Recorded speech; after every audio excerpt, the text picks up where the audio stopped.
क्या आप अपने मोबाइल में पासवर्ड रखते हैं? क्या आप अपने लैपटॉप या सिस्टम पे पासवर्ड रखते हैं? कभी किसी ई कॉमर्स प्लेटफॉर्म पे कोई फॉर्म आप फिलअप कर रहे हैं तो कुछ इंफॉर्मेशन मैंडेटरी फिलअप करना होता है, अगर नहीं किया तो क्या वो सबमिट हो पाता है? Hi, I am Asif Hussain from Knowhow Academy. आज की इस वीडियो में हम सीखने वाले हैं कि एसक्यूएल में कंस्ट्रेंट्स क्या है, किस लिए इसका इस्तेमाल किया जाता है, कितने प्रकार के कंस्ट्रेंट्स एसक्यूएल में होते हैं। तो चलिए सीखते हैं। अगर आप इस वीडियो को आखिर तक देखेंगे तो आपको ये सीखने को मिलेगा कि कितने प्रकार के कंस्ट्रेंट्स हैं, कौन से कंस्ट्रेंट्स हैं और किस लिए हम हर कंस्ट्रेंट को इस्तेमाल करते हैं प्रैक्टिकल एग्जांपल्स के साथ। तो चलिए, तो पहला कंस्ट्रेंट अगर मैं एसक्यूएल में बात करूंगा तो आएगा नॉट नल कंस्ट्रेंट। तो इसका एक उदाहरण मैं आपको देता हूं। नॉट नल कंस्ट्रेंट, अगर चलिए कि आप अमेजॉन का एक नया कस्टमर आईडी बना रहे हैं या फ्लिपकार्ट का एक नया कस्टमर आईडी बना रहे हैं या आप मिंत्रा का एक नया कस्टमर आईडी बना रहे हैं, तो जब भी आप कोई कस्टमर आईडी बना रहे हैं तो कंपलसरी आपको कुछ इन्फॉर्मेशन देना होता है, सच एज आपका नाम, फर्स्ट नेम लीजिए, आपका लास्ट नेम लीजिए या आपका डेट ऑफ बर्थ लीजिए। तो अगर कुछ इन्फॉर्मेशन आपको लगता है कि मुझे देना जरूरी नहीं है तो मैं एक उदाहरण के तौर पर लेता हूं कि जेंडर। तो अमेजॉन में अगर मैं कुछ एप्लीकेशन फिलअप कर रहा हूं तो नया कस्टमर आईडी फिलअप कर रहा हूं, जेंडर मैं देना नहीं चाहता तो आप क्या करते हो, उसको एम्प्टी छोड़ देते हैं। तो जब आप एम्प्टी छोड़ देते हैं, अगर बैक एंड में अगर अमेजॉन के डेवलपर्स जो भी एसक्यूएल पे काम कर रहे हैं तो आपके नाम के पास, आपके डेटा के पास जेंडर के इंफॉर्मेशन में ब्लैंक आएगा, नल आएगा। तो इसी प्रकार अगर लाखों के कस्टमर्स इसी तरह डेटा को छोड़ते गए तो बहुत सारा डेटा बैकएंड में नल रहेगा, तो एम्प्टी रहेगा। तो उस नल को अवॉइड करने के लिए, उस नल को हम इस्तेमाल नहीं करने के लिए, अगर कोई कस्टमर एंटर करता है, अगर उसको करना नहीं चाहता है तो भी उधर डेटा देना मैंडेटरी करना होता है, तब हम क्या करते हैं, नॉट नल का इस्तेमाल करते हैं। तो ये क्या करेगा, ये इंश्योर करेगा कि वहां पे आपका नल इंफॉर्मेशन नहीं आएगा, कुछ ना कुछ डेटा आपको फिलअप करना ही होता है। तो वहां पे हम नॉट नल कंस्ट्रेंट इस्तेमाल करते हैं। अगर ये नल को मैं इजी तरह डिफाइन करूंगा, नल मतलब ब्लैंक, एम्प्टी, खाली, empty space. Not null, empty नहीं होना चाहिए, खाली स्पेस नहीं होना चाहिए, कुछ ना कुछ आपको लिखना जरूरी है। तो हो गया नॉट नल। तो दूसरा कंस्ट्रेंट आपको है यूनिक कंस्ट्रेंट। नाम में ही हमें लिखा है यूनिक, मतलब हर वैल्यू जो है अलग होता है, कौन सा दो इंफॉर्मेशन भी जो है सेम नहीं होते हैं, तो हम यूनिक कंस्ट्रेंट का इस्तेमाल करते हैं।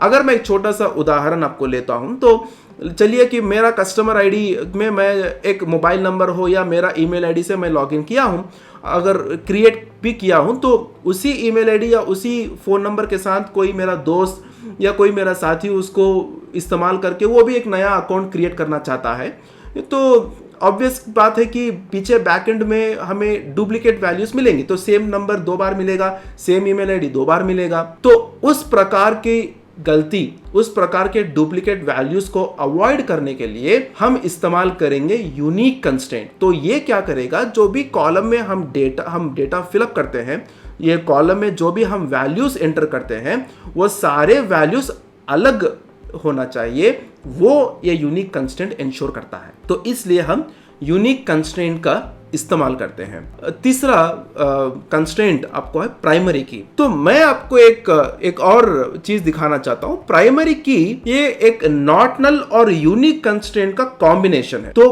कोई भी आप टेबल ले लीजिए, किसी भी प्रकार का टेबल आप एसक्यूएल में न्यूली क्रिएट करते हैं, तो वो टेबल पे जितने भी कॉलम्स हम क्रिएट करते हैं, अगर किसी कॉलम को हम प्राइमरी की कंस्ट्रेंट देना चाहते हैं तो सिर्फ एक टेबल में एक ही प्राइमरी की कंस्ट्रेंट क्रिएट किया जाता है, दूसरा प्राइमरी की कंस्ट्रेंट हम नहीं कर सकते। तो प्राइमरी की क्या है, प्राइमरी की एक सिक्योरिटी है, एक कंस्ट्रेंट है जो नॉट नल और यूनिक का कॉम्बिनेशन है। प्राइमरी की में नॉट नल भी अलाउड है, यूनिक भी अलाउड है। तो प्राइमरी की आपको एक एग्जांपल देता हूं। प्राइमरी की एक पेरेंट की तरह है। एक parent, one parent can have multiple children. एक पेरेंट को कितने भी बच्चे हो सकते हैं। तो पेरेंट क्या है, प्राइमरी की है। उसके चिल्ड्रन कौन है, उसके चिल्ड्रन है फॉरेन की। अगर हम टेबल 1 को टेबल 2 के साथ जुड़ाना चाहते हैं, अगर हम टेबल 1 को टेबल 2 के साथ ज्वाइन करना चाहते हैं, अगर हम टेबल 1 के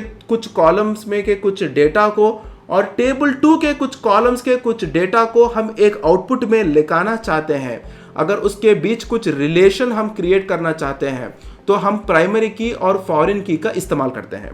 तो प्राइमरी की, एक टेबल में एक ही प्राइमरी की होता है कॉलम, और n number of foreign keys हम क्रिएट कर सकते हैं।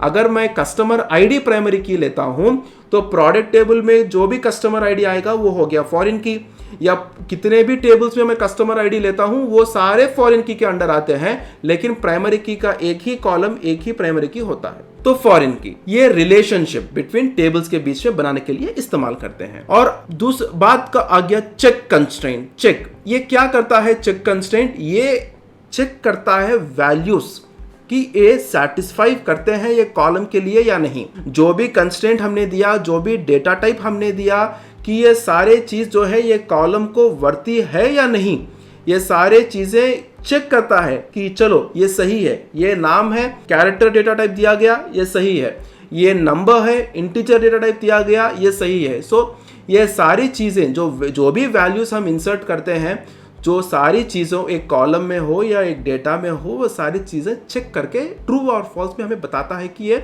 सही है या ये गलत है। तो वो हो गया चेक कंस्ट्रेंट। तो आखिर का जो कंस्ट्रेंट हो गया वो हो गया डिफॉल्ट कंस्ट्रेंट। तो मैं डिफॉल्ट कंस्ट्रेंट की मैं एक छोटी सी एग्जांपल आप सभी को बताता हूं कि चलिए, तो मैं एक एप्लीकेशन फॉर्म फिलअप कर रहा हूं कुछ कंपनी का। वो कंपनी की एप्लीकेशन फॉर्म में कुछ डेटा होता है जहां मेरा इंफॉर्मेशन वैलिड नहीं है, आई मीन मैं उसको एलिजिबल नहीं हूं। तो मैं क्या करता हूं, मैं वो इंफॉर्मेशन, जाहिर सी बात है कि मैं उसको लीव करता हूं, छोड़ देता हूं, वहां पे मैं कुछ लिखता नहीं हूं। तो अगर मैं कुछ लिखता नहीं हूं तो बैकएंड में उधर नल आएगा। तो मुझे नल नहीं आना है, लेकिन कस्टमर को या कोई भी वो फॉर्म फिलअप कर रहा है उसको मैंडेटरी भी मुझे रखना नहीं है कि वो जरूरी फिलअप करना है, मुझे वो भी रखना नहीं है। तो मैं क्या करता हूं, मैं डिफॉल्ट कंस्ट्रेंट क्रिएट करके एक छोटा सा नाम उधर दे देता हूं। चलिए मैं एक एग्जांपल देता हूं कि एक एप्लीकेशन फॉर्म है, वहां एक कॉलम आ गया, वहां पे मुझे वो वैल्यू फिलअप करना नहीं है क्योंकि मैं उसको एलिजिबल नहीं हूं। अगर मैं उसको छोड़ भी दिया, सबमिट कर दिया, तो बैक एंड में मुझे कुछ इंफॉर्मेशन आना चाहिए वहां पे, सच एज नॉट एप्लीकेबल। अगर मैं कुछ छोड़ दिया वहां पे तो मुझे बैक एंड में नल नहीं आना चाहिए, कुछ आना चाहिए, वो होगा नॉट एप्लीकेबल। चलो इसमें नॉट एप्लीकेबल है। तो उस तरह अगर कुछ भी डिफॉल्ट वैल्यू हमें कुछ आना है तो हम डिफॉल्ट कंस्ट्रेंट का इस्तेमाल करते हैं। तो एसक्यूएल में जब भी हम कोई भी टेबल हम नया क्रिएट करते हैं, तो जब हमें डेटा टाइप के साथ साथ हमें कंस्ट्रेंट्स भी मेंशन करना होता है। जब हम कंस्ट्रेंट्स, कंपलसरी नहीं है, बिना कंस्ट्रेंट के भी हम टेबल क्रिएट कर सकते हैं, लेकिन अगर कंस्ट्रेंट कहिएंगे तो हम एक स्पेसिफिक डेटा टाइप को हम एक वैलिड रीजन हम दे सकते हैं। तो ये सारी कंस्ट्रेंट्स जो है डिपेंडिंग अपॉन दी डेटा, जो भी डेटा है, जो भी कॉलम हम क्रिएट कर रहे हैं, तो उस हिसाब से हम डिफरेंट कंस्ट्रेंट्स की इस्तेमाल करते हैं। तो आज की इस वीडियो में हम सीखे हैं कि एसक्यूएल में कितने प्रकार के कंस्ट्रेंट्स हैं, किस लिए ये कंस्ट्रेंट्स का इस्तेमाल किया जाता है, और हर कंस्ट्रेंट का हम एक उदाहरण भी इस वीडियो में सीखे हैं। तो thank you for choosing Knowhow Academy as your source for IT knowledge. We are always here to help you to navigate the tech world. अगर आपको किसी प्रकार का प्रश्न इस वीडियो के जरिए पूछना चाहते हैं तो कमेंट सेक्शन में आप अपना प्रश्न पूछ सकते हैं ताकि हम उसका जवाब दे सकें। धन्यवाद।